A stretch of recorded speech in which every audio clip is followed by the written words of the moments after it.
Hello, it's Joseph over at My Car Import, Castle Donington.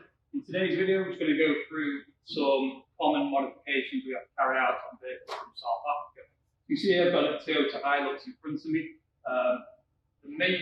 One of the most major modifications we have to do is to do with the headlights. So on this vehicle, actually, it's got halogen headlights, which is okay. The vehicle is right-hand drive, as they do drive on the same side of the road as we do in the UK. So the actual beam pattern of the headlight and all of the lighting configuration is okay. The main point is, if the vehicle is fitted with HID or LED headlights, we need compliance documentation for the headlights. This is because with the UK and South Africa, there's no mutual recognition. So we do need documentary evidence for the headlights. One or two ways we can do this is we can send the headlights off to be tested. So it's all about the luminosity of the headlights. Obviously, these are halogen, they're deemed as under 2000 lumens, so not a very high-powered headlight. If they are LED or HID, like I just stated, number one, we can send them off to be tested, where they will be issued a certificate that states the headlights are below 2000 lumens, and it will pass with its documentary evidence on the day. The second one is, if it's a HID headlight, we can actually remove the high-intensity discharge HID pack from the headlight and convert it to halogen to get it around that way as well. Once the vehicle is registered, again, it will all be put back to standard. But just look out for if you have LED or HID headlights. Halogens are absolutely fine. Next step with vehicles from South Africa, usually they are quite heavily modified on the tyres and suspension. So the tyres are usually, if they're off-terrain tyres, two things you need to check.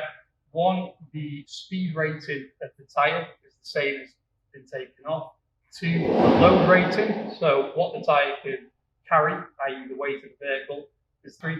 Number 3 is the biggest one we get, is the width of the tyre. So if you can actually see on this vehicle, the tyre does protrude past the bodywork of the vehicle, which means if the pedestrian comes down the side of the vehicle, they're going to be met with a big rotating mass of rubber.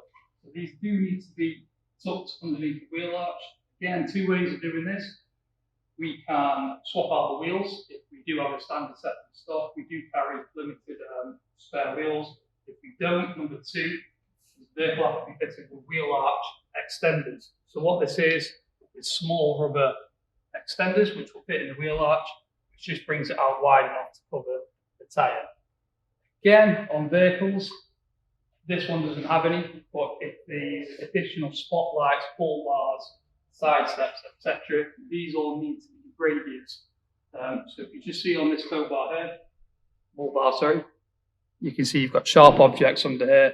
Again, it's all about if a pedestrian comes into contact with the front of the vehicle, they're going to be met with sharp edges, which again can cause injury.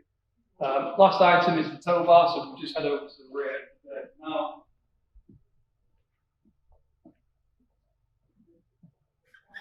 Again, with the tow bar, the only thing we're looking for is a small E mark, which means the tow bar is European approved. So it'll be in a small circle, which will say E and then a number. So that means the tow bar has been European approved. It doesn't have this stamp. The tow bar does need to be removed prior to testing as well. And that covers everything. So thanks for watching this short video using My Car Import.